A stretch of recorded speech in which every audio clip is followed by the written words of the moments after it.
আমি ফিরে এসে বাংলাদেশের এমন কোনো অঞ্চল নেই, প্রত্যন্ত অঞ্চল আমি ভ্রমণ করি। কোন দেশে এলাকার মানুষ,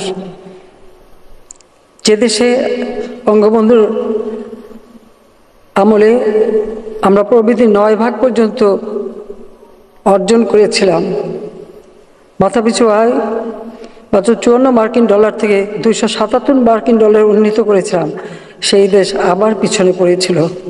আবার হাহাকার, দুর্ভিক্ষ প্রতিনিয়ত দেখেছি। তারপরে যখন 21 বছর পর সরকার এসেছি, মন প্রাণ দিয়ে চেষ্টা করেছি বাংলাদেশের মানুষের ভাগ্য পরিবর্তন করতে। প্রথমে খাদ্য নিরাপত্তা, খাদ্য উৎপাদন বৃদ্ধি এবং খাদ্যের স্বয়ংসম্পূর্ণতা অর্জন, সেই সাথে পুষ্টি নিশ্চয়তা দেওয়া এবং শিক্ষা, স্বাস্থ্য, চিকিৎসা মানুষের দোরগোড়ায় পৌঁছে দিয়ে এদেশের মানুষকে একটা উন্নত জীবন দেওয়া।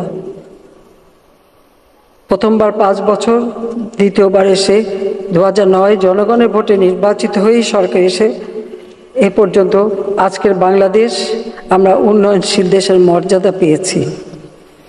আজকে সারা বিশ্বে যে বাংলাদেশ এখন মাথা উঁচু করে কথা বলতে পারে, দাঁড়াতে পারে, বিশ্ব সম্মানের সাথে দেখে,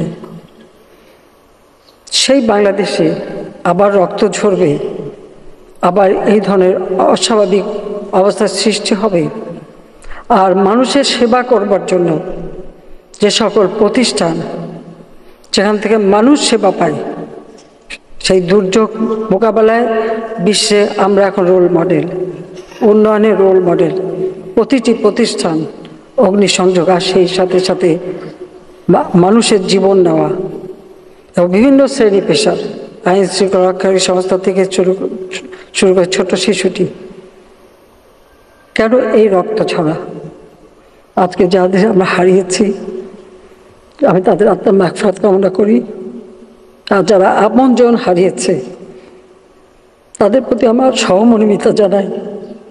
কারণ আমি নিজে দেখেছি, এখনো বহু, এমনকি কালকে একটা ছোট শিশুকে পর্যন্ত দেখলাম। এটা অত্যন্ত কষ্টকর। আমি জানি না অপরাধটা কি ছিল আমাদের, যে ইস্যুটা নেই সেটা নিয়েই আন্দোলনের নামে এই ধ্বংসাত্মক কার্যকলাপগুলি, দেশের অর্জনকে নষ্ট করা, আন্তর্জাতিকভাবে বাংলাদেশের ভাবমূর্তি নষ্ট করা, কে কি অর্জন করলো সেটাই আমার প্রশ্ন। আমার কাছে